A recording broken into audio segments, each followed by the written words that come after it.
When we put the Legion flag of the United States of America. To the republic for which it stands, one nation under God, indivisible, with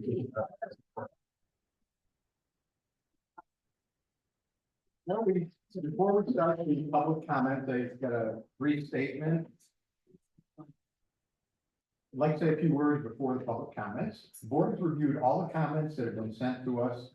Perspectives differ wildly on the use of the courts, from incessant use to hardly ever use.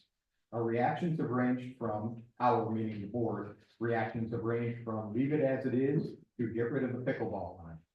Our job as a village board is to come up with a compromise that completely satisfies no one. There have been two issues raised concerning the courts, noise and parking. Regarding parking, and incidentally, concerns have been raised prior to the current pickleball issues regarding parking around the courts. Currently, parking is technically not allowed there under section 168-4. No person shall stop, blah, blah, blah, or park on any village-owned parkland. And the situation having been brought to our attention, the board will discuss ways to remedy this issue. The second one is noise. According to section 130-4 exemptions, activities in public parks, playgrounds, and public buildings under permission or authority of the village during the daytime hours set forth in section 130-3, and during nighttime hours, such activities must conform to the standards set forth in 130-3. And what those standards are: daytime,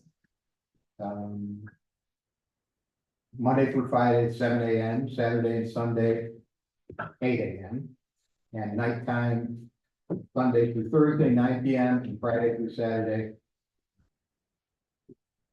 10 p.m. The board will be discussing and counting the hours of pickleball play at the meeting tonight.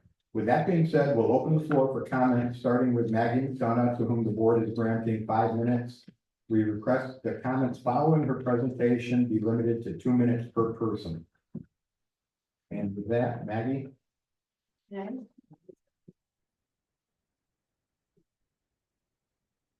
Oh, one more thing is, in your comments, you address the board, you do not address each other. Thank you. So can I not face the audience? Yeah, but there's no back and forth between the audience and the Present that. Right, oh, right, No right. comments directed to. No, I understand that, yes.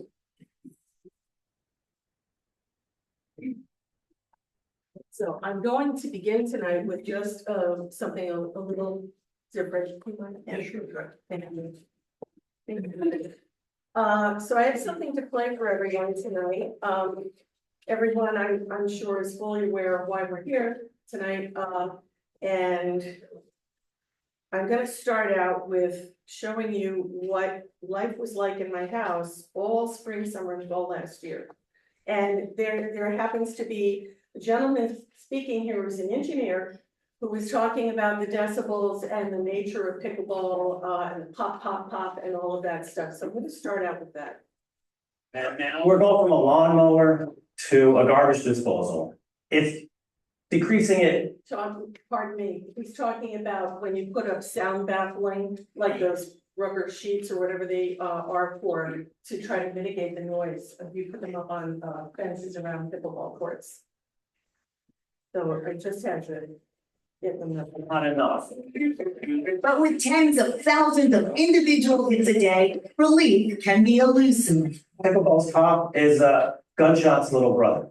It's a noise that is created that comes to a peak in 2 milliseconds. It's like fire. And this is the water torture that people talk about. So maybe you bring the level down. Is that gonna help? Not when you have 50,000 hits. Maybe you're changing the frequency. Is that gonna help? Not when you have 50,000. It's stressful, I'm old, and it just gets on your nerves after a while, it's 7 days a week. You have to look forward to a rainy day, and that doesn't even stop. All right, so what's the solution? Rob Mastriani says that pickleball courts should be at least 250 feet away from the nearest home and have sound baffling of some kind. They should be 500 to 600 feet away at the least, if there's not some kind of noise mitigation. Yeah, and Mastriani managed to get a court injunction to shut down the pickleball courts near his former home in Falmouth. Now Braintree's Mike Megley is wondering if he needs to do the same. So, Guys, it's here. This is my new book, Beautiful Court. apologize for that. I hate how it just automatically goes to ants. You never get away from those things. Okay, so, you all know me. I live at 15 Haven Avenue. My house is right across the street from the tennis/pickleball courts. I've been in my home for 25 years and, believe that, Gary said that the pickleball lines were painted on the courts in 2020. However, last year, for some reason, pickleball play exploded there. And I could not get away from the sound, that pop, pop, pop that you hear about, that they talked about, Gunshot's little brother. It carries, it's jarring. My windows were open or closed, it didn't matter, I couldn't get away from it. My living room and my bedroom overlook the pickleball courts. Those are the closest rooms to those courts. And I was awakened many times last year, before 8 o'clock in the morning, to the sound of pickleball. Not only to the sound of the pop, pop, pop, but the sound of the, yeah, good hit, woo! At 7:10 in the morning on a Sunday, things of that nature. And then they would be playing all day into the evening until it got dark. And then I noticed there were cars there, cars parked 4, 5, 6 at a time on James Avenue and East Covell Avenue around the courts. There was no parking there. There's not only no parking there because you can't park on parkland, but because you can't park along the side of the road. But those cars were never ticketed, they were never bothered. The play just, it exploded. I had no peace and quiet in my home. The stress was terrible. The anticipation of what it's gonna be like this year. And we're talking about half the year, spring, summer, fall, half the year has just had me churning in my stomach. I've been waking up in the middle of the night. So what happened last year when I was in the thick of it was I went to Gary and I had an informal discussion with him and I said, I'm suffering here. This is overwhelming to me. It's taken over my house. Can you help me? And I was told, I asked for, please put up no parking signs at least. I was told, no. I said, please put up signs that say pickleball play is allowed within these hours. I was told, no. That was that. I walked away thinking, well, I'm messed, I'm screwed, I'm in trouble. And, as this season is approaching, I've been left to feel like I have absolutely no recourse except to ask to have the pickleball lines removed, because clearly, pardon, 30 seconds. that's clearly, nothing else was going to fix it for me. What they're proposing tonight is what I asked for a year ago. And by the way, when we talk about our parking ordinance, our parking enforcement officer, who does a bang up job and who is very avid about his job, Gary told him last year, leave those cars alone. Don't bother them. So All right, thank my you. life Time's up. was disrupted. Everyone should know. Thank you.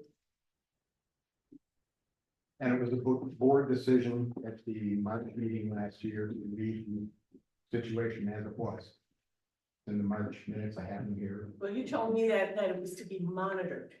And then you told our enforcement officer not to bother the cars. I did monitor it every day, walking my dog by, looking for the hordes of cars that were there, and I just wasn't seeing them. Well, funny, I saw them. But, okay. Open for comments? Speak to the board and announce your name, please. My name is Lisa Santee. I live on Lake Avenue. I do play pickleball, maybe once a week, if that much during the couple months during summer. My question to the board, is, has there ever been a true assessment to determine how often the courts are used? No. Okay, so that might help.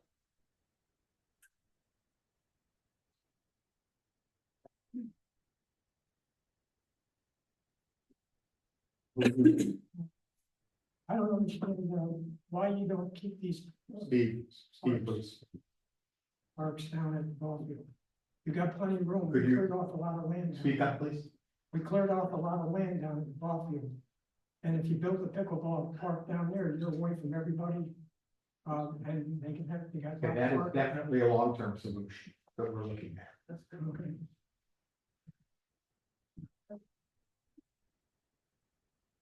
Right, that's one of the things that I mentioned in my email to the board. To the possibilities. Anyone else? It's Gary. Mr. Sweet. Then Dixon.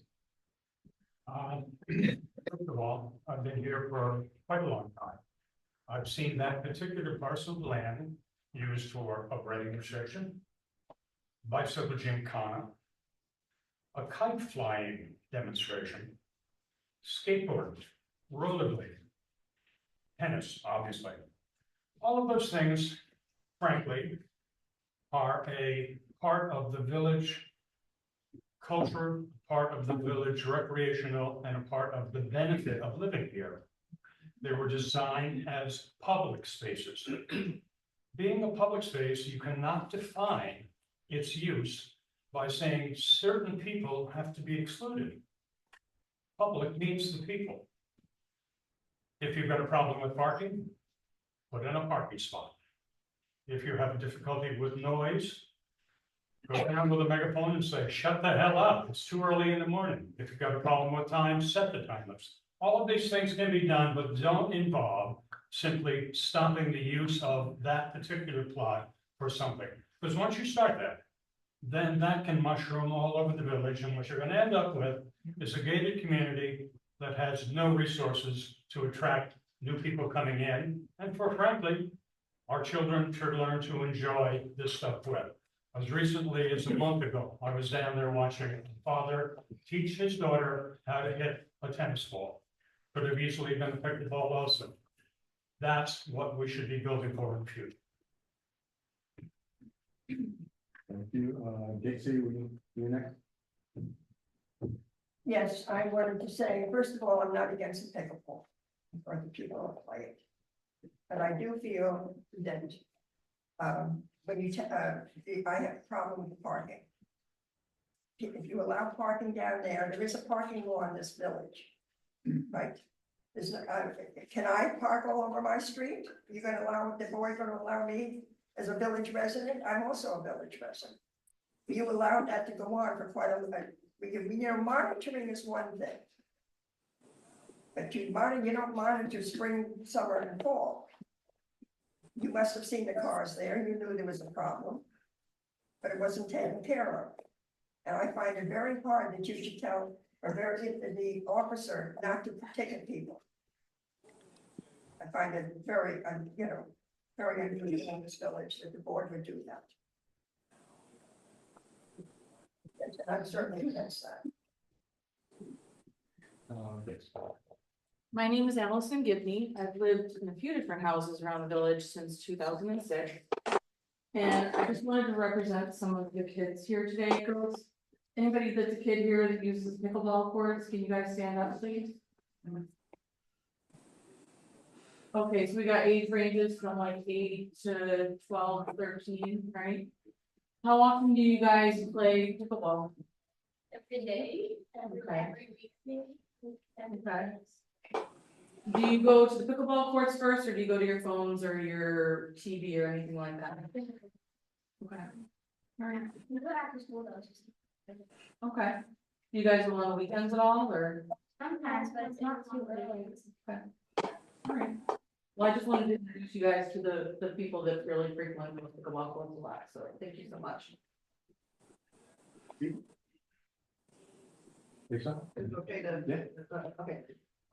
So to tack on to what Bob was saying, I mean, yeah, we have our parks, this is for our community, taxpayers. Another concern I have is if we take away pickleball, what next? Children play in parks, there's laughter, there's screaming, there's happiness. Like, where do you draw the line? Excellent. Can I speak? My name's Nancy Lewandowski, and I live right across from the auditorium, and I've lived there for 25 years. And most of you guys know I'm a night nurse. I sleep during the day. There's a lot of activity that starts in the auditorium, like same thing, 3/4 of the year. And, I love it, it's laughter, it's liveliness. Has it interrupted my sleep? Sure, but I put some voice stories on. And then I have to be respectful to the auditorium as well, like try not to mow when they're starting a show because I just woke up and I need to mow my lawn at 5 o'clock. It's a give and take, and I wouldn't trade the inconvenience and noise that I have sometimes that interrupts my sleep for this village that I love, and everybody gets to do the fun things that we are really blessed to be able to be involved in.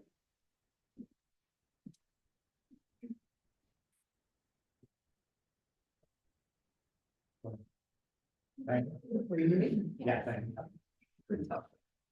My name is Diane Marchand. I live at 14 Haven Avenue on the corner of Cuttle Avenue. I've lived there for 53 years.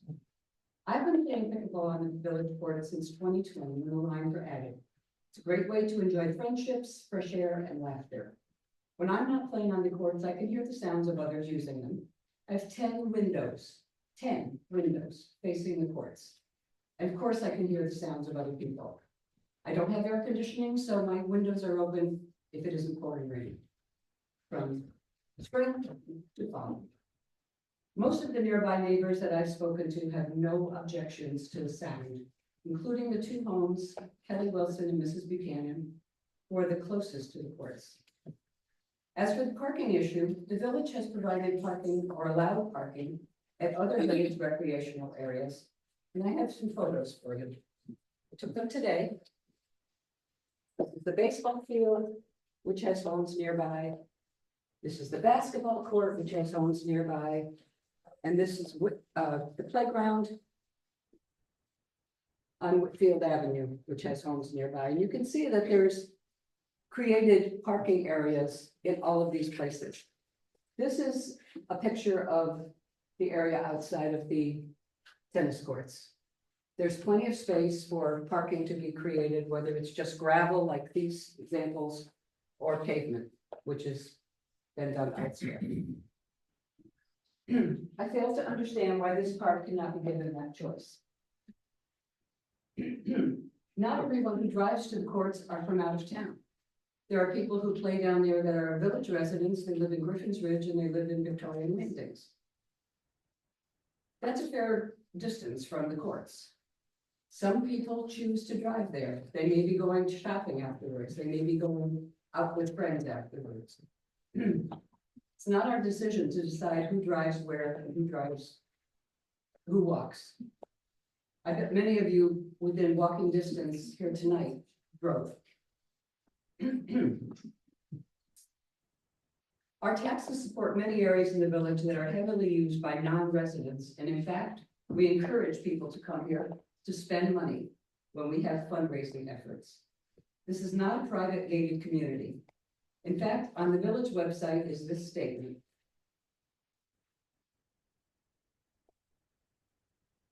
The Village of Round Lake strives to offer leisurely recreational opportunities through preservation of green space, park settings, historical buildings in the lake. The village maintains for public use a basketball court, tennis court, boat launch, 2 playgrounds, and baseball fields. The village also offers access to the Zim Smith Trail for biking or walking. This is on the village website. This is a vibrant, although noisy community, alive with the sound of lawnmowers, garbage trucks, construction, music, children playing, people on skateboards, bicycles, etc., enjoying the facilities that you have given us too. And I think that never changes. Thank you, Patty.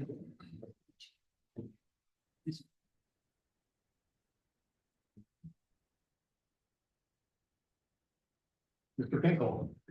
Jim Finkel, I live on Washington Avenue. I just find it ironic that there's such an outrage over this noise, but the fire siren, which rings all night long. No. Wakes my. Huh? I'm all right. What do you mean not all night long? It goes off all the time at night. wakes up people that can't get back to sleep, and they admitted they didn't need it.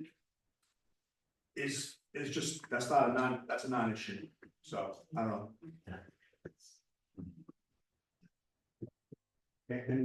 Yes, sir. I'm Kevin Trigonis, live on 25 Copel Ave.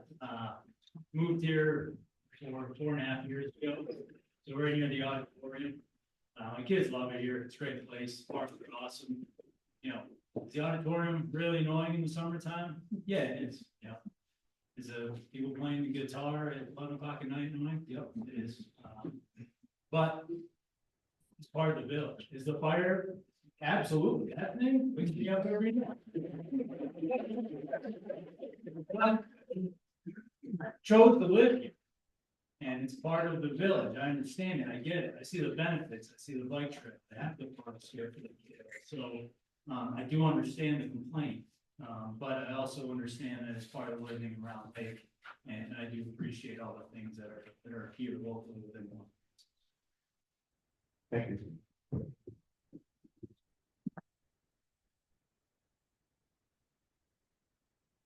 Diana Crown, I live on 20 Andrews Inn.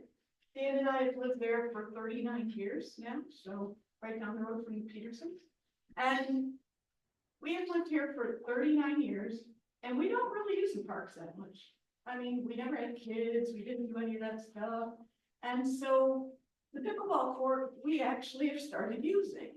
It's someplace that we go, we have fun, we've made new friends going down the pickleball court, we've played with different people, and we enjoy it, we have a great time. Round Lake, as all of these other people have said, is a very unique community. In this community, we have a basketball court that people actually play on. We have the bike path that people are going up and down all the time and having a great time. We have the auditorium, which I don't live near it, but I'm sure when you live near it during the summertime, it can become very annoying, especially with the parking. But it's part of being in a community. This is our community. We love living here. Wouldn't think of moving out. And it's just a wonderful place to be because of all of these things that we have available to us. And yes, pickleball is loud. I get it. The balls are annoying. And parking in this little village, there's just not enough parking spaces. That's the way it is. I shove my car in between my house and the next house and just shove it in there and get crashed down by the snow every other year, and I have to get it fixed. But that's part of living here. So, James DeVille, 15 James, just a house down from the pickleball court, actually. I just want to state the obvious, and I think we've seen this week, is painting over the pickleball court, over the lines, is not going to stop anyone from playing pickleball. Not putting up a net is not going to stop anyone from playing pickleball. We've been living across for about 8 months now. I don't know where the all day, every day is happening from. Chris is a big pickleball player. He plays a couple of times a week. I've never seen more than 2 cars there. I don't know. So maybe we haven't been there long enough, but I think getting rid of the pickleball lines changes precedent for future things. So thank you. Layla? My name is Layla and I live on Whitfield Avenue. And me and my family love the Round Lake traditions. And I don't think that the pickleball line should be removed because kids are probably just gonna still come here and play pickleball on it, even if one is removed. And I know that Catherine was right next to the pickleball court and she doesn't have any problem with the sound. Like she doesn't have a problem, so yeah. In the back. Thank you, Layla. My name is Donna. We live up in Hilton. We play pickleball down at the court. We're not very good, the 4 of us here. So we probably don't take too much. The pond is good. But we've gone down there. What we usually do is either walk down or we park our car at the ballpark and walk down from there. I don't know, maybe having hours would be better for some to work out, but I think taking away the court would be a big loss to everybody in the village, including Griffin's Ridge and Warren and Manning, so. My name is Cecily, and we're newly on the newest, I think, on James Ave, right across from the pickleball courts. I just want to say, yeah, I'm opposed to removing the lines. I think signage, I am definitely opposed to adding parking. I don't think it's necessary. I understand if people want to drive from a little farther afoot in the village, Griffin's Ridge or Victoria Landing too, but the ball field is like a half a mile, if that. Quarter, somebody said, okay. Okay. Anyway, it's quick, and I just feel like creating parking always invites violations of said parking areas. And it's nice. It's a unique setting for a court, that it's surrounded by houses and trees and whatever. So, and then the last thing is, yeah, not removing the lines and signage about hours of play, reasonable hours of play. I think in line with the village, reasonable hours of noise seem, I mean, in July, playing at 10 a.m., playing at 8 a.m. is a lot nicer than 10 a.m. So, thanks. That's all. So a couple more hands in the back. How often, I think, it's been 5 years. I can be somewhat empathetic to what Matt is dealing with. We have a place in Florida, and my wife spends 5 months of the year down there. We are a short Round Lake block, if that, to about a half a dozen pickleball courts, and it's the ongoing noise there doesn't come close to comparing to the sporadic use that the pickleball court has gotten down at in Round Lake. And it's just in our whole courts and everything faces the courts, and you just kind of adjust, you know, you just, I mean, it's not, like someone said, you put on some music, you close doors, you put some ear pods in, take a walk, something. I've never seen the use down there being ongoing, constant. I've seen maybe 2-3 cars down at a time, and they play and they disperse, and I'm going to say something obvious. If you buy a house and live near a firehouse, you're going to be dealing with loud sirens and noises. You buy a house near a restaurant like Lake Ridge, parking is going to become an issue at times. You buy a house that's right next to a park ground like the playground or the tennis courts, there's going to be congregation, there's going to be noise, it's going to be used. So, it's all part of the community, like everyone else is saying. So you just learn to enjoy it. Thank you. Steph Duncan, live up at Eastern New York Ave. I just want to say that the courts quite literally helped us form some friendships that now we have a pickleball text thread about it. So I don't think anyone is saying anything outrageous. I think signage makes sense. Because we live up the hill, we do often drive. So that car that you see is 1000% probably ours. But I'm happy to park at the ball field if that makes it accessible, or in your driveway. But I think the long-term plan of maybe adding additional courts over by the ball field to add more to the ball would be nice.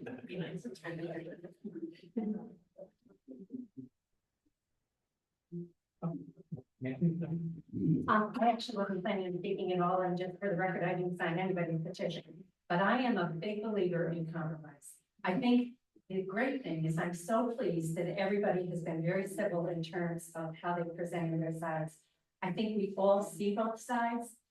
And I just can't believe in a village this small that we can't do a little give and take and have everybody walk away with something they want, and everybody walk away with having to give out a little bit. And I think that's the best solution.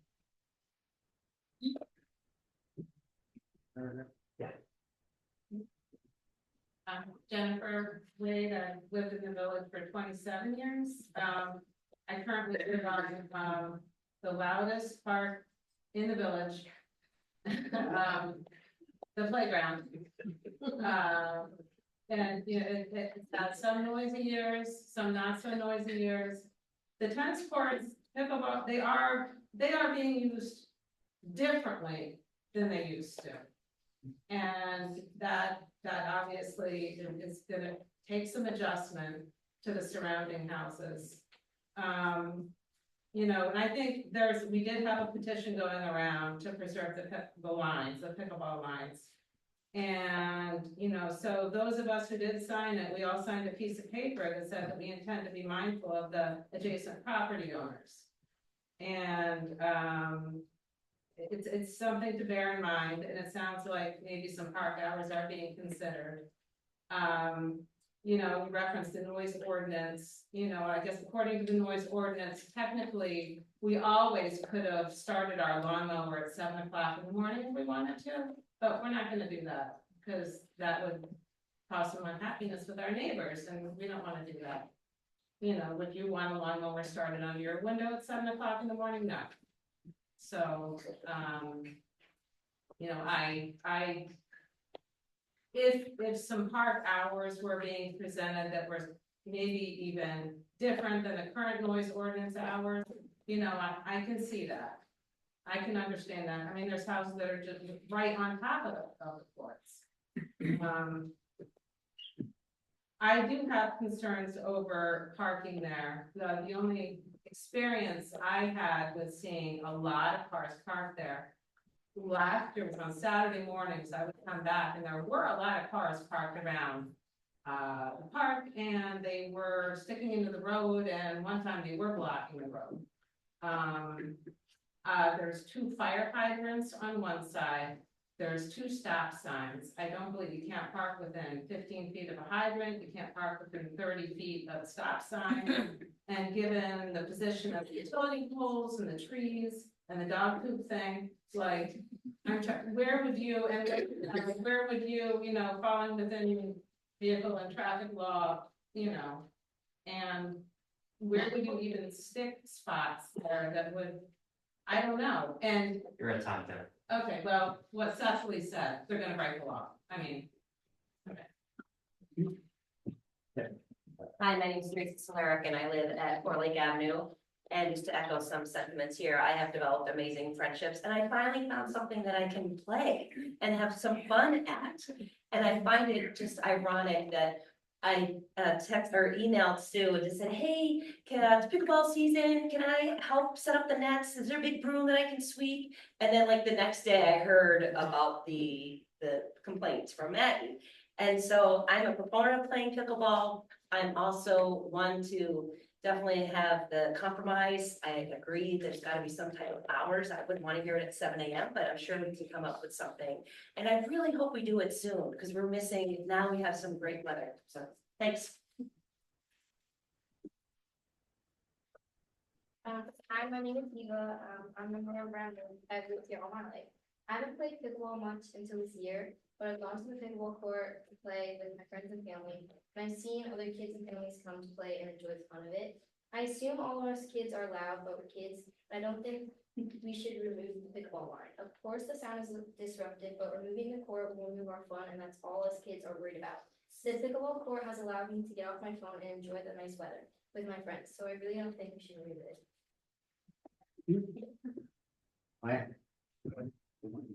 Yeah, Mike McDonough, I live at 3 Ames Avenue, and I've been in the house playing with the pickleball. It can be kind of torture at times. Maggie's intent was not for Holly to be denied this. It's just that we felt she was dismissed without kind of any discussion about it. And that's why she felt pushed, if you will, for this. I appreciate the comments. We all do. Kids playing there and laughter, that's what's so cool. We got it. But there needs to be something that can have some peace of mind. I hear the pickleball courts at my house. I have Route 9 on the other side. I'd rather hear Route 9 than the pickleball. But I understand, you know, we need to have a balance to it. Maggie had recommended no parking, recommended signage. That's kind of what we're talking about here. We can find, maybe you can start at 9 or something. You know, and in the evening, it's a little harder in the summertime, but could be some time constraints. I think if you put parking there, you're gonna bring additional playing there, which I don't know that that would be something that would be helpful. Gary actually brought up the idea of, excuse me, soft balls that can be used, and they are more expensive than hard balls. But in some cases, maybe they're nicer with kids and things, because I've been hit with a hard pickleball, it can hurt. And there's some kids of one family or whatever wants to take one and try it. So we're hoping that the goodness of the community that you all spoke about will be at play here.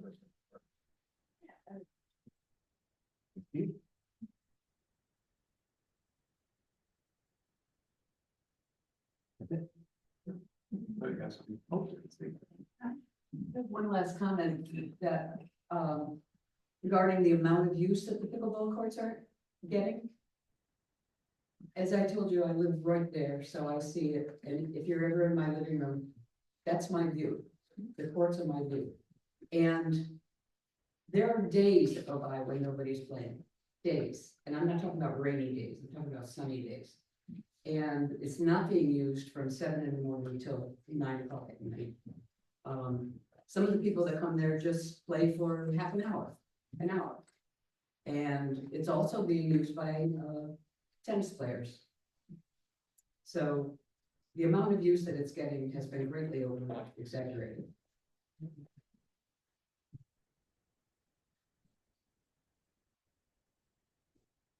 Don't want to get it back and forth, but so one more, Maggie. Just wanted to follow up with, which I didn't have time to address. I just wanted to say, it's exactly right what Maya said. My initial intent was to get relief from the village in the form of removing the parking, removing and adding signage, possibly adding signage about the hours. I felt I had no choice. I was so upset and stressed out and worried about what it was going to be like again this year that I thought, well, if the compromises I asked for a year ago were turned down, then I guess this is the only recourse I have. That being said, the fact that we're back to what I asked for a year ago, I'm hopeful, cross fingers, that it can be a win-win. I'm not against pickleball. I play pickleball. I like it.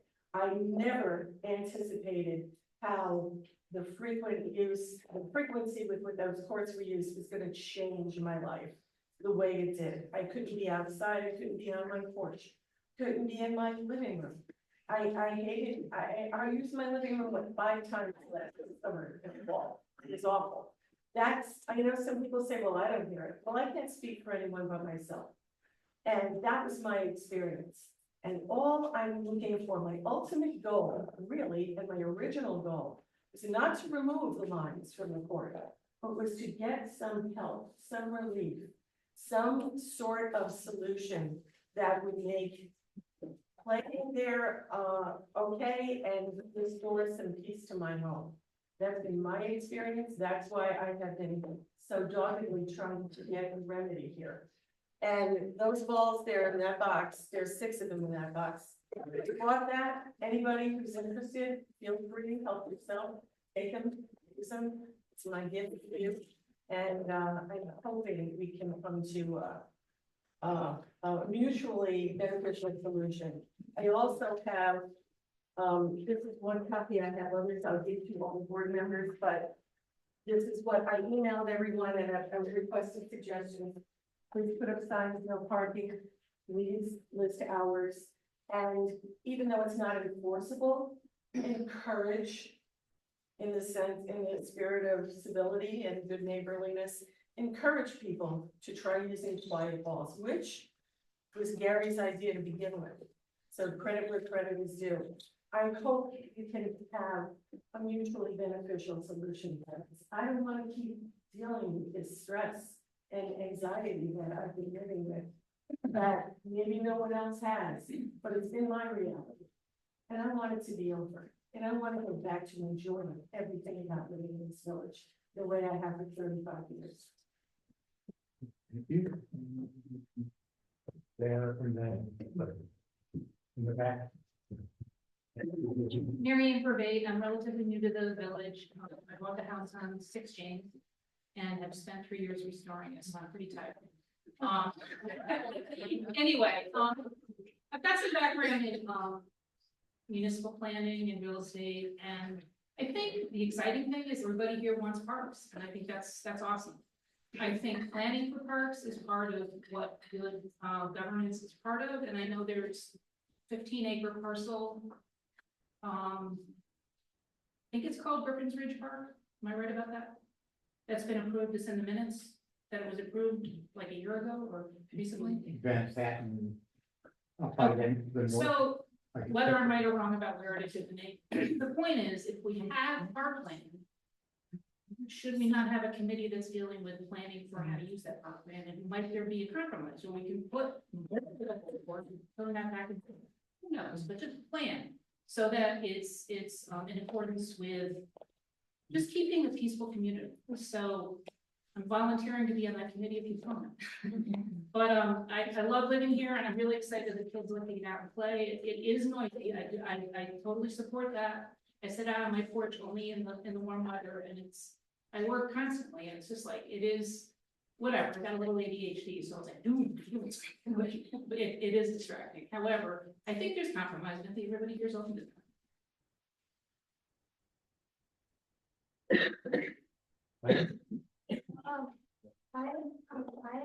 I agree with Shannon. Yeah. We're not using it from 7 AM to 9 PM. We're using it for like an hour after school. We're not using it until like midnight. We're just using it for like 30 to an hour, 30 minutes to an hour. So like 4 o'clock.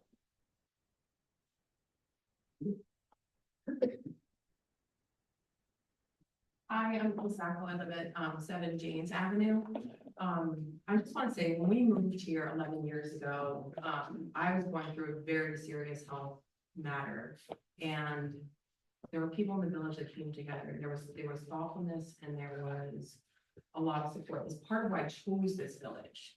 I didn't know where my kids were gonna end up. I needed to know where they were gonna end up. This village came together. There was a lot of compassion, there was friendliness, there was neighborliness. And I think what Maggie's trying to say is the incessant amount when people, not just one person plays pickleball, but when there's a lot of it, even for like a couple of hours, it's like, ooh, you know, it's a different kind of noise level. That being said, the kids, I love that the kids are playing. You guys are not even remotely loud. Like, we're there, we don't hear the kids. We love that you're out, you're getting exercise. That's fantastic. I love Cecily's idea of parking in the baseball field. Maybe we can put like a sign up or something of, hey, here's parking. This is where you can go or something. So people know where to go. I think Maggie was just looking for something reasonable. Living there right on the corner, my husband works from home. He works like 60 hours a week. He's always online. We open the windows. We run the breeze in and enjoy the beautiful weather when we have it. But he's there right now. He's studying for an MIT MicroMasters. If he has to have headphones on or earplugs in, you know, for hours at a time, it's kind of a lot. I think it sounds like we've got a lot of great ideas about hours, about reducing the parking. It sounds like everybody has really approached this with such kindness and courtesy, and I love that. I love that about this village. So I think the spirit of this is being mindful. There are people that work from home. There are people that are home all day, that do have to deal with it, but coming together and compromising on parking and compromising on hours, and really just being mindful that for the people that do have to listen to it, you know, yeah, the village is evolving, and that's fantastic. We love that. And friendships and getting active is great, but just being mindful of, okay, there are people that live here, there are people that work here. Jen, your comment about, you know, being mindful that, hey, we're not gonna play at 7 o'clock anymore. You know, like that's really important. And I think everybody that appreciates that lives right next to the village. So I want to thank everybody for the courtesy. That's part of what makes this village wonderful, is the compassion. And just to give some perspective, the people who live right there, kind of what we have to do. But again, commending the kids, because you guys you're playing, we see you out there, but you're really not as noisy. So it's great to see you out there. That's what we love, no laughter.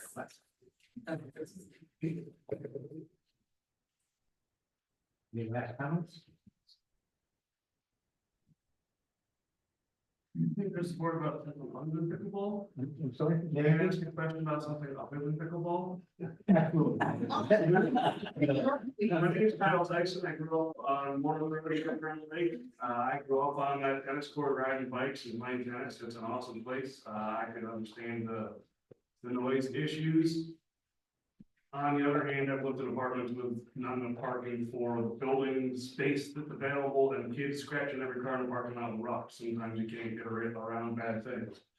I appreciate the attitude still around Lake to this day of wanting to work together and figure out a way to keep using the town. I've always loved playing in the parks in this town as a kid, and I love to see it still as I come through as an adult with my children or families in town. So I appreciate everybody working together on this pickleball court. My question has to pertain to the retired F-50 fire. Oh, Jesus. Hey, I'm like that. That's what I'm trying to figure out. Is it go to auction? Is it go in? Keep asking. Private sale? Yeah. I've been doing it for a year and a half. Keep asking. Perfect. Problem is they have to pry it out of my cold hands. It's in the Tractor Supply one here. Fair enough. Yes, that's what it's like. We are working on it. They're relentlessly working on me to give it up. All right, it's getting close. You need to redefine relentless. All right, that's all I have to say. Please keep me in the loop. I've been calling. Yeah. All right, thank you. Okay.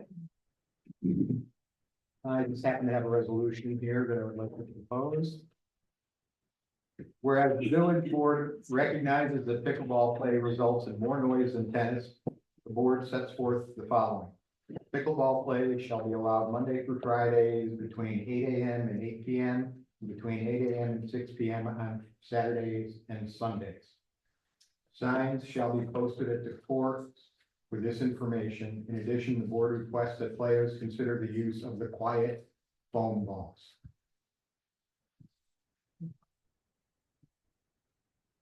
I'll second. We have a second discussion? Like to make.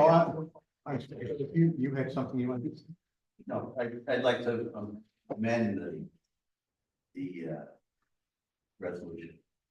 Okay. To include no parking on, Well, that, we can, but that doesn't really require a resolution. I mean. Oh, it doesn't? No, I mean, if there's no parking there, we step there, you gotta enforce it better, that would involve putting the parking well, signs. I don't understand why you wouldn't, put, no parking signs there.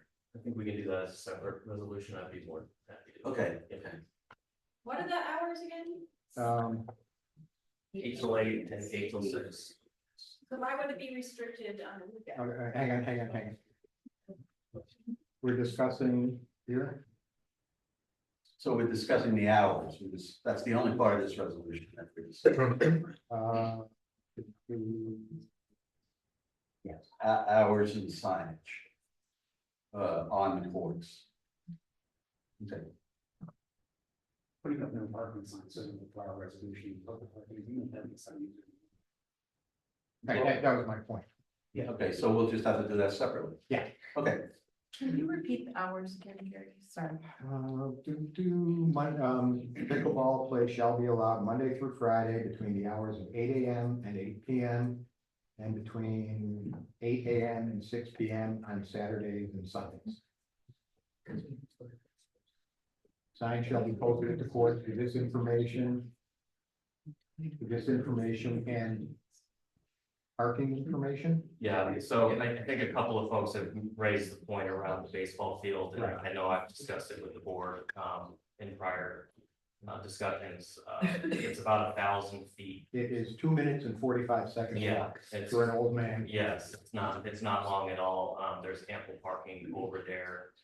There are other examples, to Diane's point, where there is parking at other parks. However, every other example of existing parking at other parks is inclusive of resident specific parking where there are residents that need those spots. So for instance, by the basketball courts or by Whitfield Ave. Shady Park, for instance, has no parking spots unique to it because there's nobody that lives next to it or needs parking. So I think there are examples where there have been there are recreational areas that have sort of informal parking, should we say?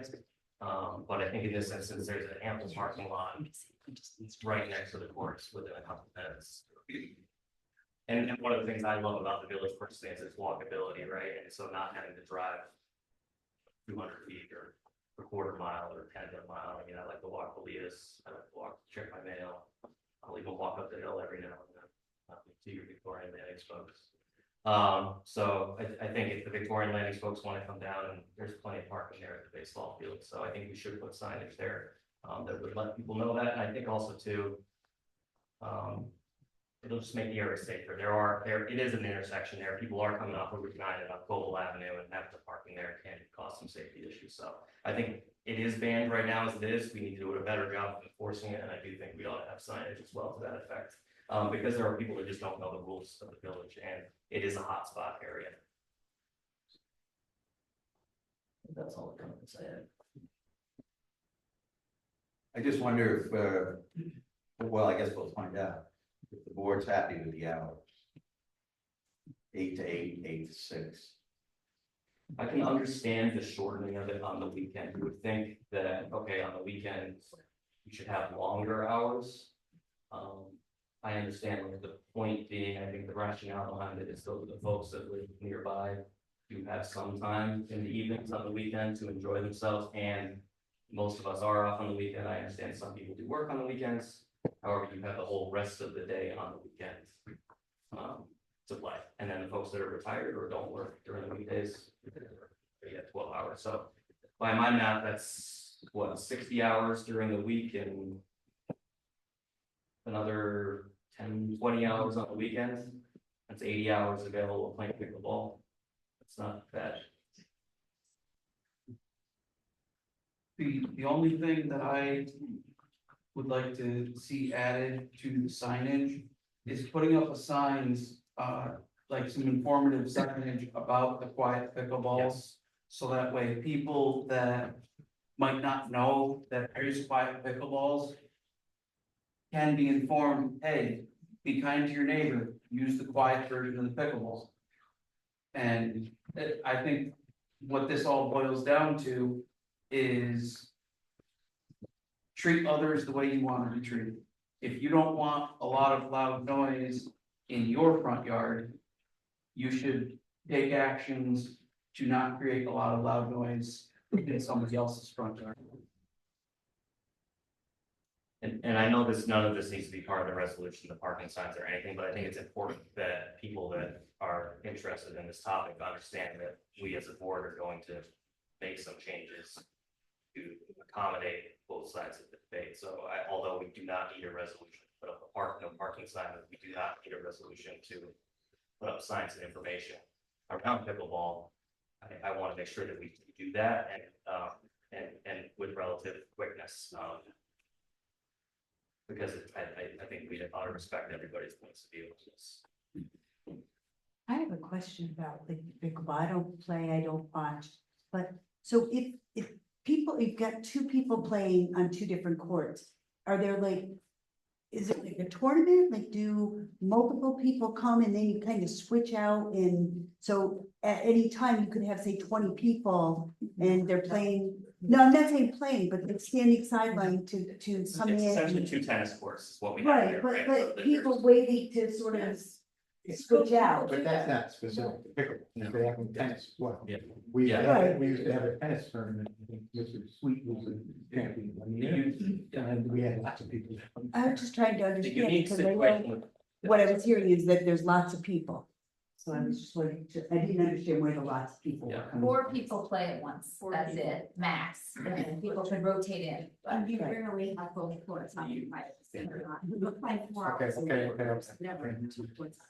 Where the unique situation with pickleball is that it is louder than tennis, and that's why we are looking to address it in particular, and not other things and other activities like children playing on the playground or people shooting or what have you. There is a unique set of circumstances with pickleball that happens to be that it's a louder sport, and so that's why we're endeavoring to make some compromises to respect the folks who live around the courts while also enabling people to enjoy the courts at the same time. And so after the resolution, we can specify what we want in the signage. Yeah. We have to get the signs made. I don't know how long that takes, but. Yeah. So, just so, I'm sorry, Gary, I'm probably the outlier in all of this. Of all the people in the village, I probably am the single largest cause of a ruckus of anybody because of Halloween. And that is definitely something that affects my neighbors in my neighborhood, which the village does have neighborhoods, and the community. So I personally, what I've always done around that is I've asked my neighbors frequently, are you okay with this? Even after doing it for 20 years, I check in with them. And I limit the hours that they do our houses. And control the music and those kind of things. Even at that, it is a disruption to people around me. But it's one night.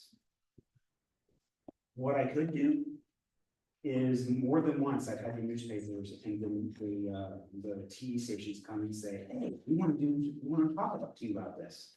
And I'll talk to them. I'll put notices in Facebook. So rather than having 500 kids in mine, I could probably make it up to 1,500 or 2,000 if I really put a little effort in. And also, I usually do the thing from, the day or two before Halloween and the day or two thing after Halloween. If any of you notice those crazy people who do the lights, they put them up all of December and they have lines of cars coming around. And that would cause a pretty big disruption to the village. But I choose not to do that because I'm very conscious of how my actions impact my next door neighbors and the people close to me and the entire village. So I'm, how do I put this? And that wasn't a threat, by the way. I don't want carving to be all. I also am a guy who lives across from the auditorium. And I have seen the effort that compromise. And while there is a Nancy Levinsky who likes everything that goes in the auditorium, there are plenty of people around the auditorium who are very frustrated by cooking and noise and trash all year round. Everything. Yeah. Right, so the problem I have as a resident who watches this and now as a board member, is we tried compromise, we've done our best around the auditorium. In Gary's point, it is much better, but it's not good. It's still super annoying because even when you have, let's say 90% of the people who pay attention to your signage, there is always a 10% of the population who does do it together. And they will do precisely what they want. So I'm very concerned in two parts. A, from my point of view as a resident, there are a ton of things in the village that make the village the village. But the persistence over a long period of time of an annoyance is a problem and a concern for me, right? So like if it was pickleball and it's lasting long, a lot of people, I mean, no doubt, I know for a fact, like the events we have, like the antique show in the other the markets, because there's so many people in the village. But those only last a couple of days. It doesn't last every day. So my concern in this is the persistence of it, the inability for us to manage it, because we do our best, but at the end of the day, Bob has to manage over the auditorium. He has to manage all the way down at the mill, and now we want him to keep an eye on this part of it. So, I mean, he's gonna get up at 6 a.m. and when pickleball starts, he's not going to bed until midnight. So there's just the compromise. I've wanted to find a compromise. I just don't know how we enforce it, because we don't enforce things very well. It's just really hard to enforce this. So if anybody has any really great ideas about enforcement, I'd love to hear. I don't know if I can answer that. I think, Eric, I think you make some good points. What I would say is that I think what we're doing here to encourage you folks to be good neighbors. I think maybe some of the folks that were playing pickleball weren't aware of, some of the impacts. And I think there's a commitment from a lot of them. It was on a petition that they are going to try to be more cognizant of their neighbors. And I think if we provide options, for instance, a sign that says, hey, this is where the parking is, it's over the ball field, it's a 2-minute 45-second walk. Gary. I anticipate that a lot of folks will, take them up on that. Like you said, it's not perfect. That's why we have Bob driving around writing tickets. One of the things I will say is while we're ordering any kind of signage, we do have the no parking signs, the portable ones. I think we should throw a couple down there in the meantime. So yeah, Eric, I totally agree, like nothing's ever perfect, but, in the spirit of, I think we've had a very productive and civil conversation with a lot of folks, and I think everybody's heard each other's side. I think everybody that plays pickleball is here tonight. In the village, No, pretty much, not everybody. My wife's in Kentucky. Okay, would you want her in face? Oh, yeah. She would have been here otherwise too. So I hope to see that, there'll be a lot more, everybody will be a lot more cognizant and try to use these softer balls, pay attention to the hours and not park on the streets and all that kind of stuff, but time will tell. This will be a little bit of a trial, right? We will all get along.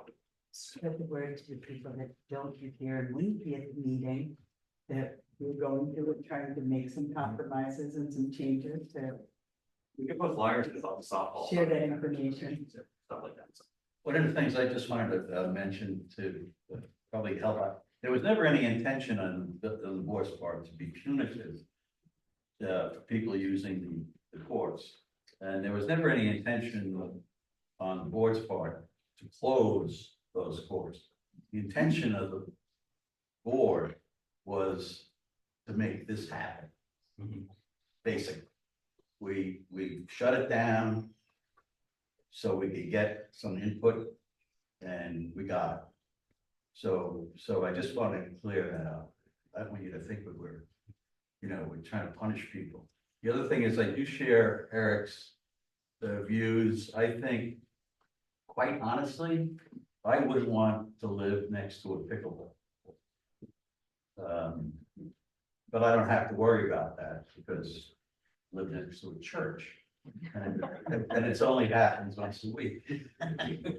So, but I think what we have to do is this, even if we can't enforce this, 100% of the time, we can discourage people from parking. And that might be just half the battle. We might be able to win it just by discouraging people. So Matt's like you put in portable signs. Signs with that. Yeah, put 5 of them there, so. Whatever, and we're gonna get to the signage after we do this. The other thing I'll add is that the hours for me personally are a little too much, but that's just me personally. Let's vote on this one, if it's. For the folks who If are it not, passed, then- yeah, for the folks who don't opt in for the board meetings, there's no comment during this section. There'll be public comment after, again. Okay. Yeah. Yes, we can vote. Okay, we had the discussion, we're ready to vote, so Tom? Yes. Yes. Yes. Yes. Okay, well, thank you, okay, want to talk about what goes on the signs? Now, You do the signs? I'd like to make a resolution. We don't need a resolution. Oh, We'll just get a whisper. I'd like to make a suggestion that we install permanent no parking on either side. That way we can limit the numbers of signs. Yeah. And along James and East Cobble as needed appropriate. I don't want to see 20 signs. Right. Down out there. Whatever they are regularly, either statute or, however we place signs. So is that sign gonna say parking is available at the ball field or something? So it's all in one sign, no parking here, parking available. We could put a court parking arrow pointing down. Actually, we have some ball field parking with arrows on it. Yeah, yeah. Just directing people to. Yeah, something like that. Festivals, we had those already, you could use temporary. And that way you keep your traffic from Ames up to Haven. And from James, I guess, down a little ways, not all the way to the end of James, but maybe up the hill a little bit, not all the way. I'm envisioning a sign Prospect.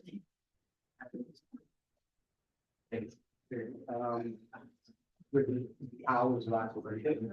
Yeah, the hours of operations. I think the hours of operation with a little message about the quiet paddles and quiet balls would be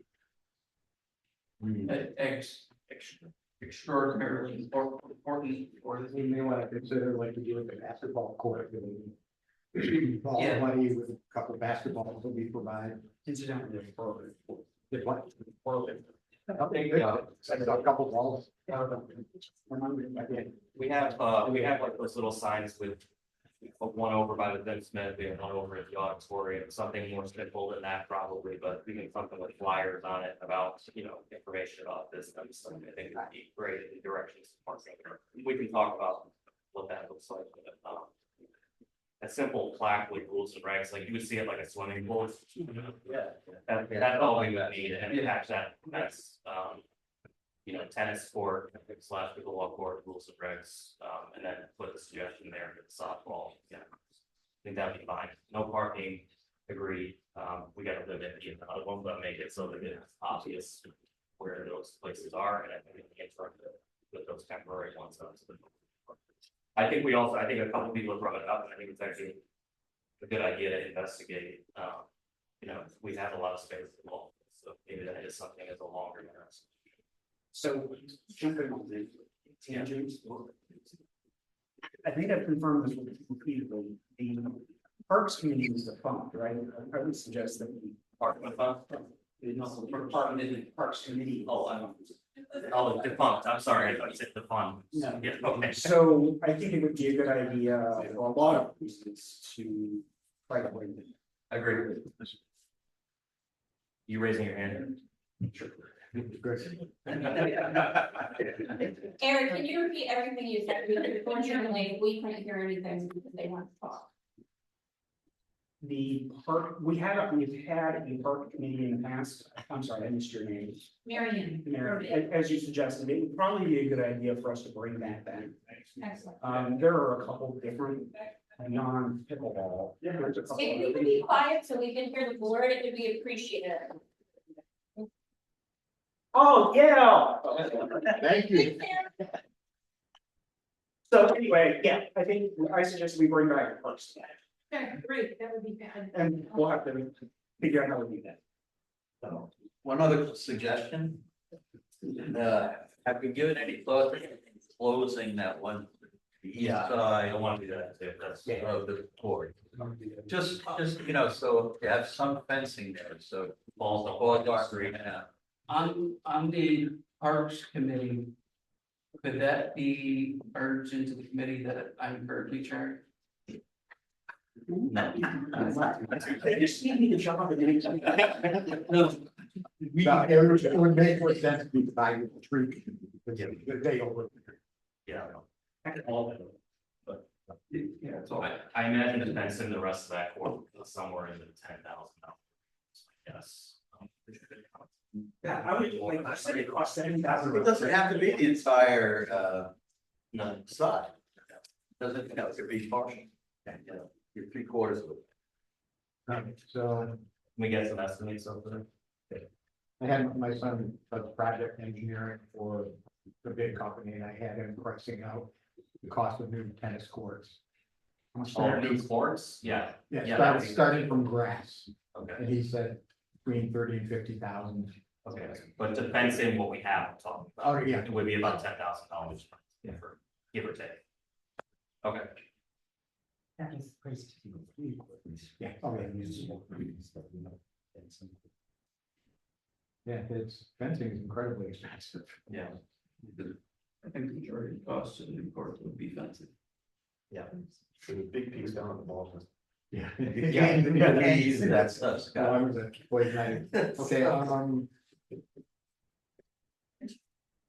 but if things come up before we get the signs made, shoot them to us and I'll investigate if the signs made and get the temporary signs up probably tomorrow. Give it a heads up. And once, Bob, once the signs are up.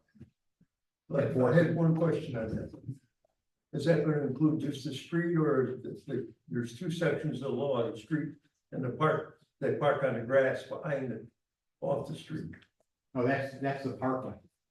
That you can't park. The whole thing. That's all I want to know. That's what I was trying to But ask. the only way to get the wheels off the road is to be on parkland.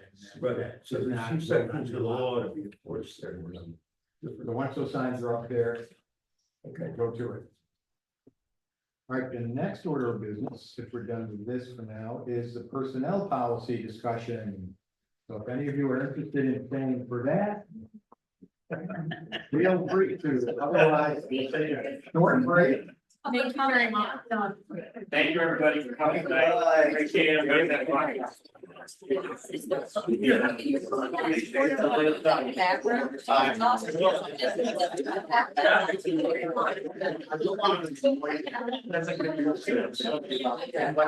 Let's see. Okay. I'm sorry. Thank you very much. Hi, everyone. I don't know if you have. Yeah, so, no, just asking, does tennis count by the same time?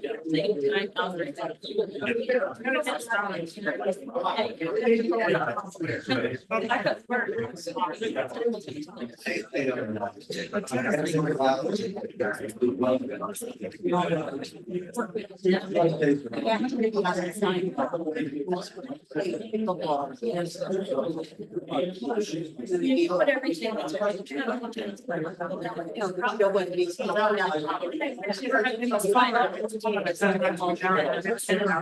can't play in the morning. And I don't make it. In the morning.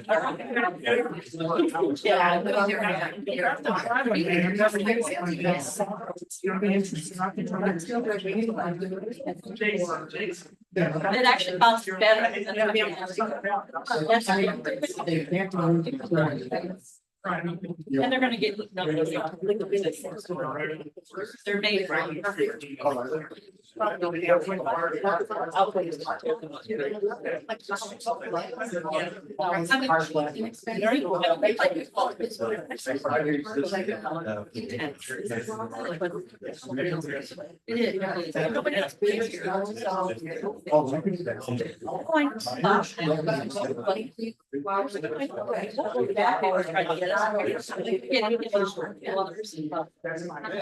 Kids don't play tennis anymore.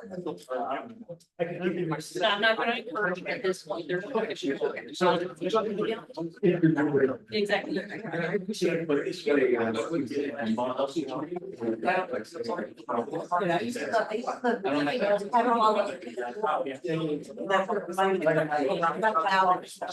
the tennis play. It's a place where it's 7 to 10, I can play tennis, 7 to 8 in the morning, and 8 to 10 at night. Okay. All right. No,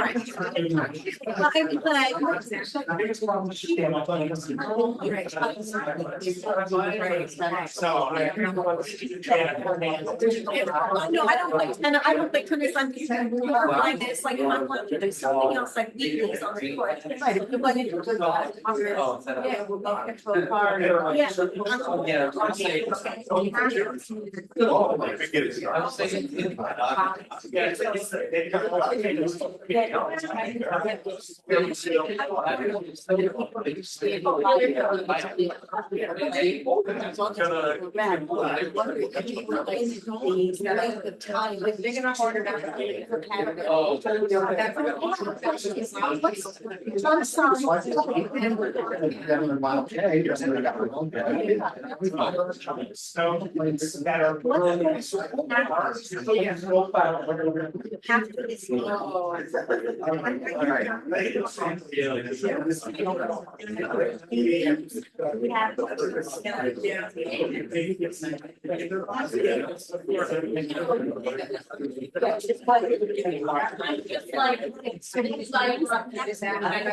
Most of the places.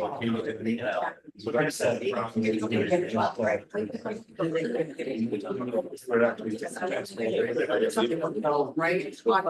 Yeah. That's gonna be. Yeah. Thank you very much. That we know. You can do it on Yeah.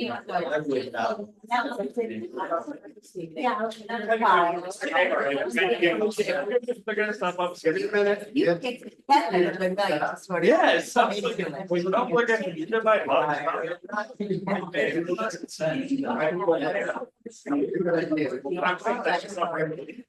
I am so glad you said it in your because I can never. Were you Alex? Next. Okay, well, actually, I have to tell him I saw you. Oh, my God, I see. All right, can we gavel us back to order here?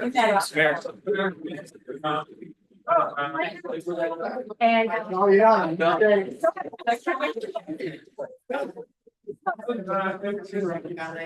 Very impressed with the way. I mean.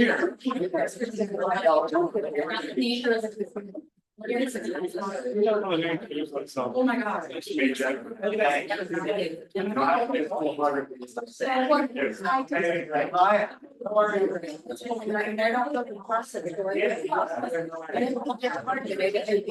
You know, you really don't know how to change. It's like I talked to you. It was in the last month. It's the. Well- Capped around like 10, 12,000. It's without a CDL. Oh, yeah, I don't know what you're doing. And then some other stuff about our application. Right. There's people that are interested. Yeah. But those are downside. Most of those are downside. Right. Right. But I don't know. A lot of people that have expressed interest. Let's get going. All right. Interest behind interested. So there is a difference. Good night. All right, don't work. Personnel policy now, everybody. All right, you want, what do we have to follow your screen or what? Can I just look over on this thing? Do I need to be on this side? I'm sitting in the car. Yeah. Very important. I know.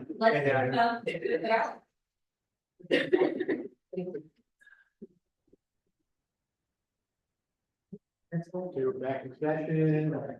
The red is the new Yes. and the blue strikeouts are the old, we'll get rid of. You put that in full screen. The strikeout is existing language, and the red is proposed new language. Can you put that in full screen? It's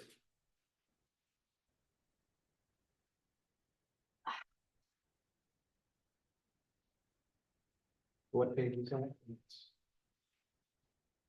I have no idea. Are there levels to CDL? 7.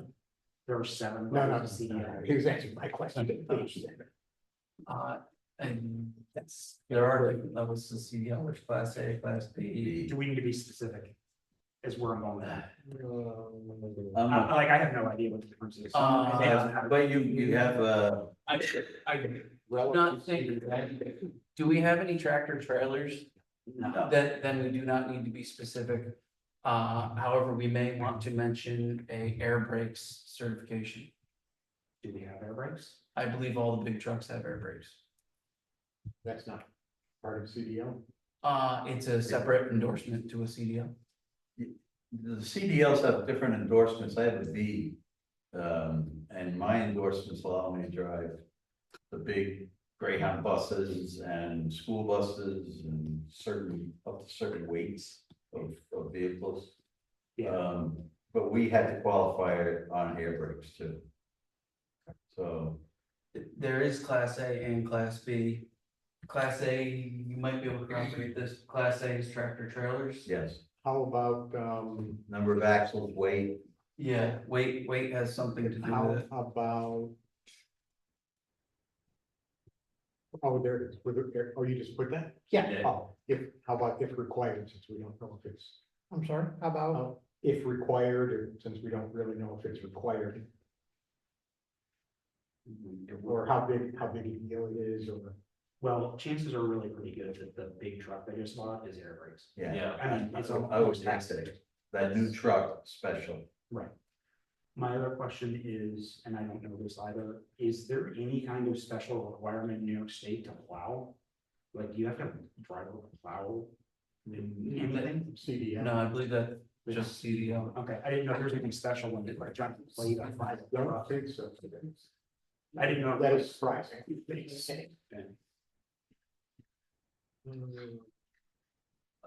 suspension or cancellation of that CDL must, I think, immediately be rewarded. Oh, yeah. Instead of use, I think it should be, Any any suspension or cancellation of that CDL must immediately be reported to the highway superintendent. Or shall. Yeah, it's just a misspelling. It's a typo there. Either must or shall, I don't know. Shall. I like the word shall. Shall. Shall means must, it legally is, right? Yeah. Really?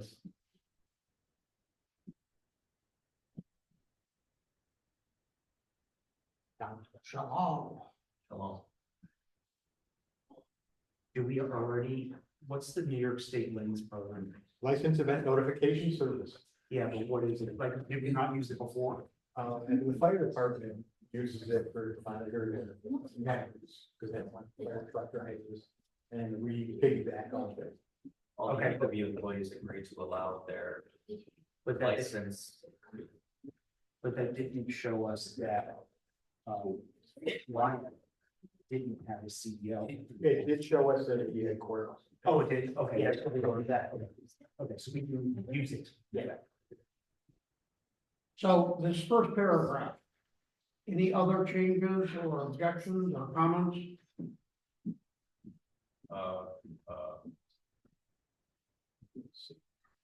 This is page 7. That tightens it up quite a bit.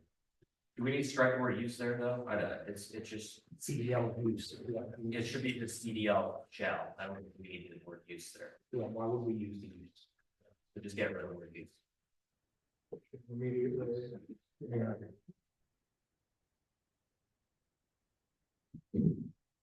All the employees agree to allow their licenses status. Monitored. Just a question, do we need to have them sign something or we literally have their note saying yes? Sort of unrelated to this, but literally a form that says they signed and says, yes, we are. Well, they signed. Oh, they signed this, oh, okay, my bad. Okay, got it. Okay, I'm cool with that. Yeah, me too. Cool with that. Now, the next one here, this is the reason that I have wanted to monkey with the personnel policy. We have provided a probationary period of 6 months. Whereas for laborers, under the state law, the probationary period is 5 years. I would like the village to have that longer probationary period. Now, the employees that we currently have that have gone through that 6-month probationary period, they're locked in. But for new hires, I want to rely on the civil service law, which gives us that longer period of time. That state or county civil service law. State. The New York State civil service law. You said that's 5 years? Is county different than state? And we just deal with the county civil service, so I don't. Do we need to put any language in there, or maybe it's later on saying, effective date, so in other words, the grandfathering, or is that? It's usually what you probably put that like at the top of the document. Like personnel document effective as of. I do have a question. in For regards to employees, this. I would, sorry, Jason, can I just Yeah. add my one more thought, for this specific clause though. For employees hired after the effective date of this document, the probationary period of is determined by the New York State Civil Service Law. Because if we're making this document effective without specifying that existing employees are not subject to it, then we're actually expanding their. That, in my opinion, the way it's. Yes, except they have to sign it to approve it, so if they don't sign this and approve it, then we work off the previous one, then we work off the previous one, like you would have previous contract. Yeah, okay. Like, this is fine. It doesn't- We're not making all employees sign this because we're not making people abide by CDL. That's where my question was, is, are we gonna require all of them, all our current We employees to absolutely- sign this document? Yeah, Also, Current? yes, so that way they have to follow the new CDL rules. yeah. What we've done in the past, when we make changes to the personnel policy, we make the changes. We don't usually go through the whole packet, and that's why we're doing this meeting. We usually just give them the section that we make changes, make them read it, make them aware of it, make them sign it, and then we usually do that when they come to pick up their paycheck, so that we get it done pretty quickly. Which is why I think we need a clause here. for this. I can second that. Yeah, I agree, since I didn't get a CDL. Yeah. I mean, kind of what you just said, Susan, is they only read the section we changed, and then we sign the whole document. It's like, you gotta just re-sign. Start over again, yeah. Yeah. So notwithstanding this provision, Commonwealth Village employees who have become permanent employees under prior versions of this policy do not lose their permanent status. Yeah. Perfect, great. Yep. Well, you still need like a date, don't you? Oh. No, I think once we sign it, it'll be effective on that. Are we okay with that? Yes.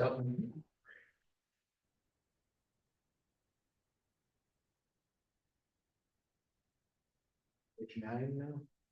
Overtime and holiday pay. Now, all of these proposals were suggested by Eric, whose last day was yesterday. And they're based on experience and weird things that came up for the last 2 years. Okay.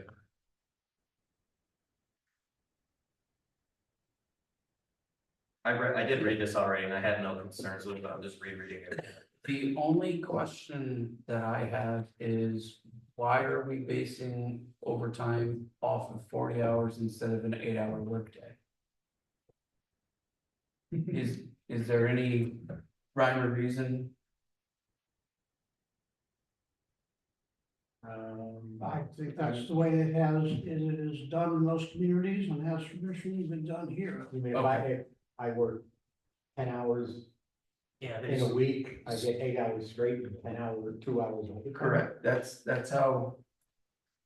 That's actually pretty common. That's how it's always been for every job I've ever worked, is whenever you work over 8 hours, you get time and a half after.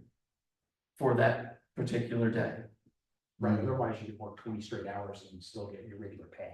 Correct. It incentivizes the staying late at work to do things like plowing and things like that.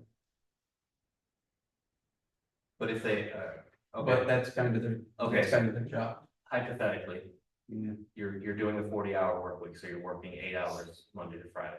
You work 2 hours more on Monday, so now you work 10 hours on Monday. You're still gonna work 8 hours Tuesday, Wednesday, Thursday, Friday, so you're still gonna get credited for the same 2 hours of overtime. Correct. Yeah, I mean, in the scenario you're talking about, that might make sense, but a weekly, regular 40-hour week is the norm. 95% of the time, 40 hours seems to me. Yeah. I do see benefits in both ways. Well, so let me ask the question. Does it say in here, and I just don't know, that they have to work 8 hours and 5 days a week? What happens if they work 4 10-hour days? Are we okay with that? Personally, I am. Yes. Yeah, and I encourage flexibility. Yes, Okay. and that's why I think it should be on a weekly basis. Okay, so as long as they're not, they can get their 40 hours in 4 days or say 3 days during winter because of lots of plowing. Yeah. Then I think that this is written. And then everything over that is great. Yes. So if they got their 40 hours in the first 3 days of the week, they work another 16 hours, I guess 16 hours. overtime. So, let me ask that as a question, if they work a bunch of hours because of a big snowstorm, in the first part of the week, do we actually require them to come in for the next 8 hours? Because in a way, we as the village could say, all right, well, you already hit your 40 hours a week, so just don't come in and last the next 3 days, and therefore we don't owe you any overtime. Yeah, we wouldn't have an employee either. Well, I know, but that also gets to the point that that's why you pay overtime over 8 hours. You don't encourage it. Okay. This is the kind of thing we just manage and thing, it's just. Yeah. You Well, but could that- find holes around it if you wanted to. Okay, and the examples I found very helpful. Yeah, I saw those, they were, yep.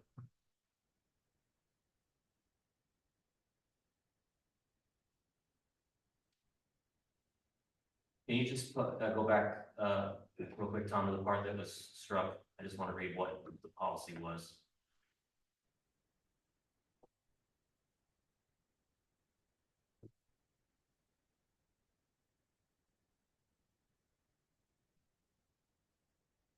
Yeah, that was a lot more convoluted. Okay, so I understand the simplification. All right. Employee must be absent from work during regular work hours to use vacation time. Any objection? No. No. An employee is absent during regular working hours without indicating the use of sick or vacation hours. The absence will be charged for either sick or vacation time at the discretion of his or her supervisor. Do we provide anything like bereavements or? Employees not sick or vacation or anything paid on the actual work. Disciplinary action may be taken. Bereavement, full-time employees entitled to 3 paid bereavement days with the. Question. Okay, so it is either something. Yeah. Okay, well, it just sort of, it calls out two very specific things, then you know, we need to call the other. Do we allow non-paid time off? Like if somebody wanted to request for time off above and beyond their sick pay or their vacation pay? Like FMLA. Well, that's a federal thing. I think I had made a couple comments related. Yeah. They can pay it. Can it? Oh, We have been flexible with that. okay. No, I was just curious, because is that, if that's a case by case basis or something that was already laid out.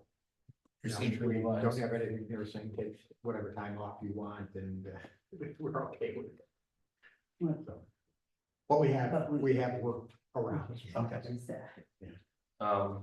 Okay, so I had said specifically about bereavement. I don't know if we made these changes or not, that bereavement should be carved out as a separate segment. Shouldn't have it as an additional benefit not related to sick time. I don't know. It's on page 12. Do we have a printed version there? Yeah, full-time employee is entitled to 3 paid bereavement days for the death of family members as defined in the above paragraph. This is in addition to employee sick time. Any additional time taken will be without pay unless additional time has been granted by the department head.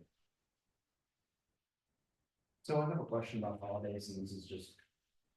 We list the holidays. Do we have any extraneous holidays that are different than either federal or state?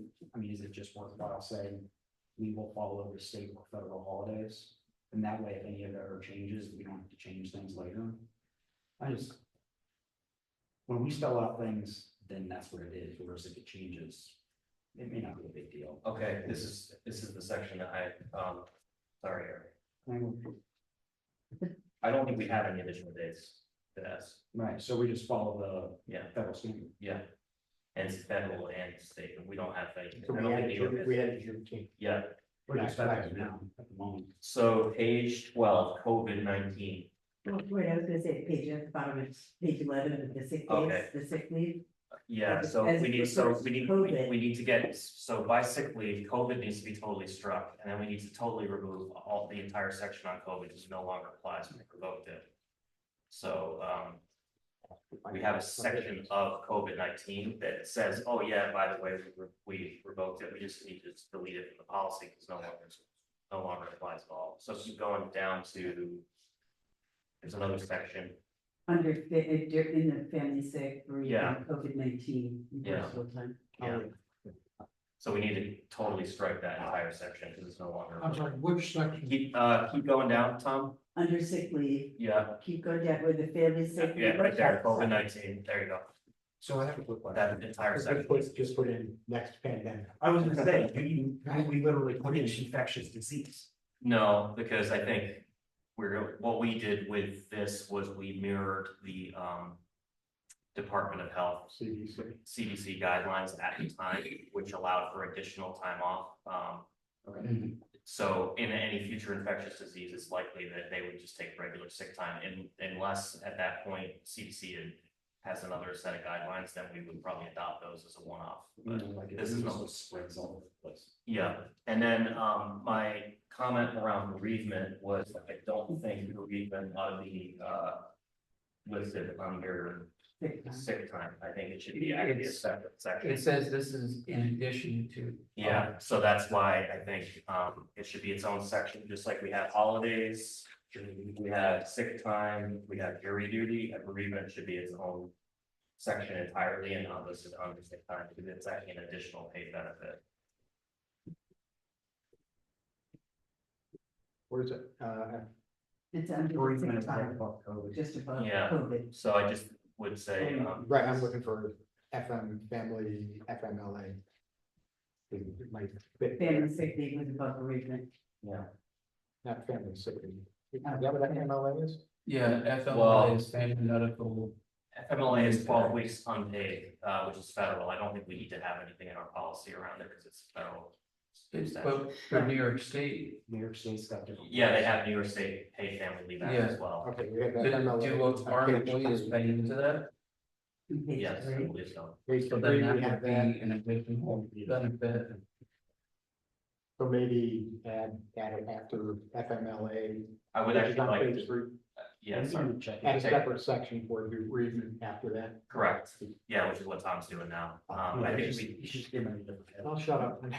yeah, sorry, Gary.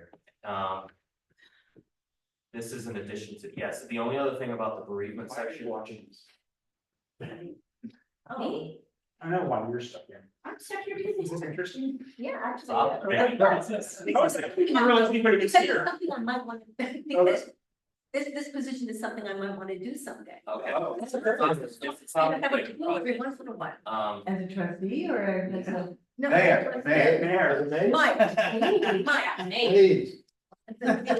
Honestly, we don't all get looking positions, so. So, where do we define members of family?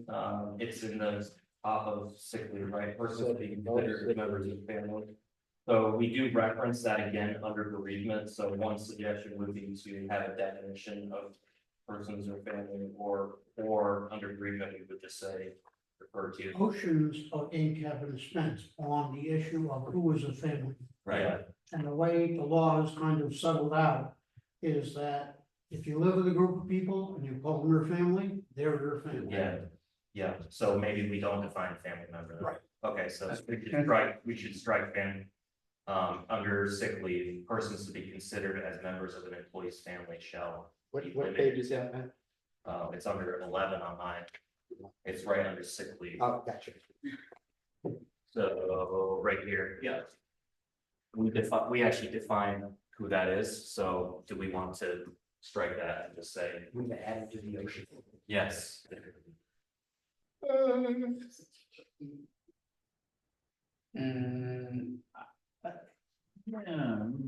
That, In my personnel policy for my company, we do define family member as similar You to, do define it? in my company's policy. we do, Okay. Yes. and I know in our union rules and regulations, it's defined. So it's not limited. It's not, like in my union, the policy that we signed is basically the same. Yeah, thing. like not great aunts and great uncles. so, Yeah, you know. it's not anybody who you live with, it's not your roommate. Yes. I'm okay with keeping that, but I think we should, the way we reference it under bereavement policy, we have to just tweak. So we could either carve out that section and say definition of a family. Try this.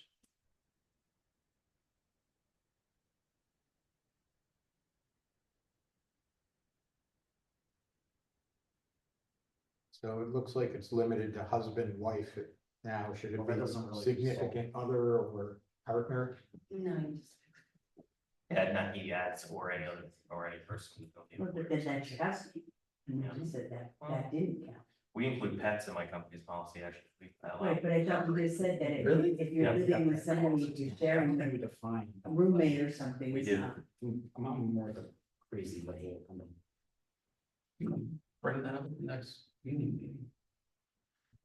I think you're keeping all the persons considered as members of the family. Keeping all of it. Well. Well, yeah, I mean, my parents live in Florida, you know, if one of my parents passed, I would want bereavement leave, you know, not just. Right. I think. I'm okay. Stand. And then fine. I think with that definition, we will not get ourselves in trouble. Yeah, that's fine. In-laws?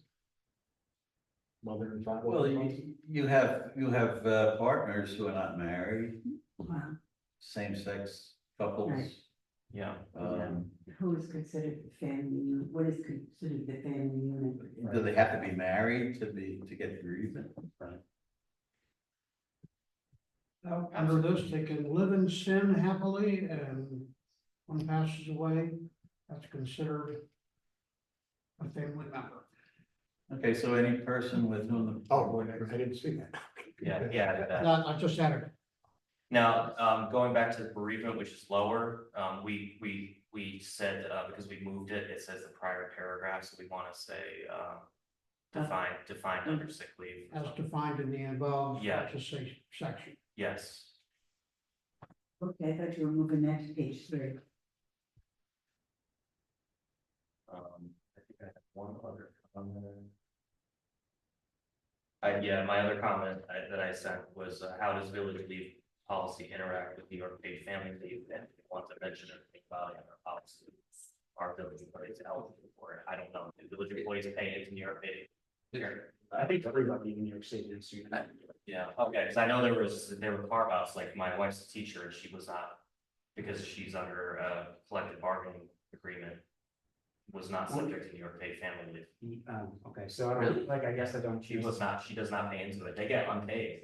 They can only use sick time that they've accrued. So I guess that's a question for, do we actually? Well, Sue Do or they pay Eric into look it? on a pay stub, on any pay stub for a village employee, you'd be able to see it, because it's paycheck.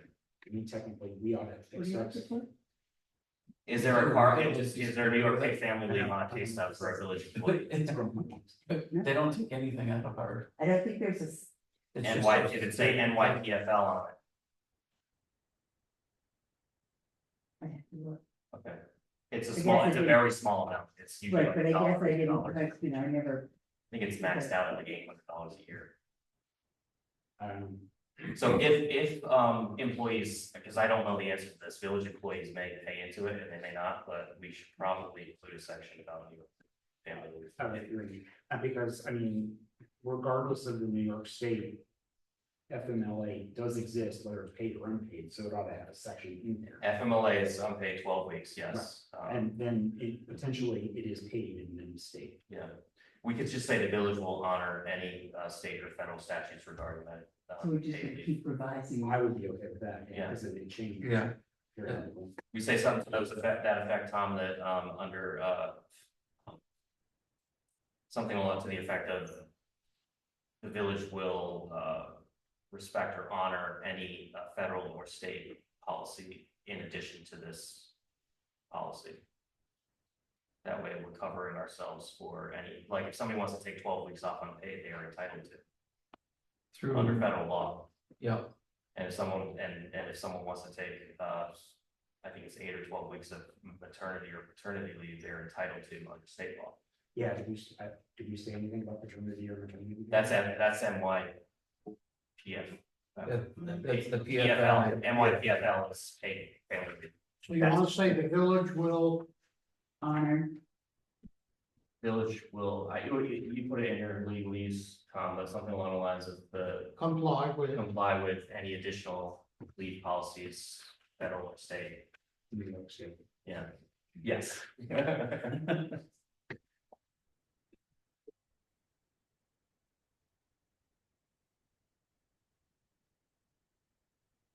You know, when we design a policy, there's always that, usually it says like, this does not, The village will comply with the additional US or New York State leave requirements. yeah, good. I mean, I'd say that. yes, but Such, thing. yeah, I'm sorry? I would say federal, not US. yeah, and we could put such as FMLA. No? Good. I guess. I mean, We have an example of Jack. I mean, we're making it so that folks know what we're talking about.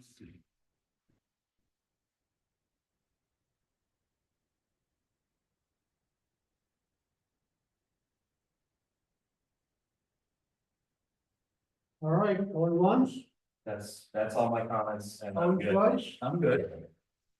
All right, is there someone want to move a resolution to readopt our policy with these changes? So moved. Second.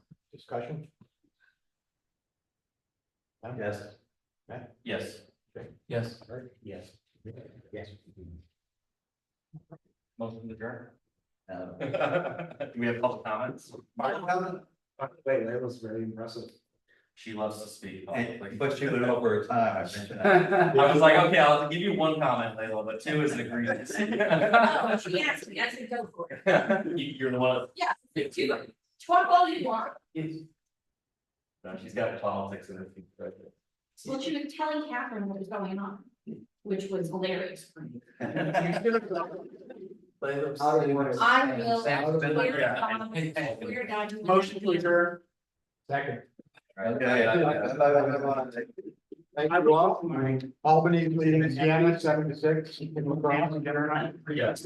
Yeah. And they were all on our iPads. Yeah, Charlotte loves playing with, It was so with Riley and, Cole, yeah. Yeah. Like literally, like, they were like, yeah, sure, like I was flying my phone and they wanted to show me. I was like, wait a second, I literally lived like across the street. Okay. Yeah. That went. It's stupid. All right, good night, everybody. Nice job hanging in there. Summit between the two most, opinionated persons all over. That helped.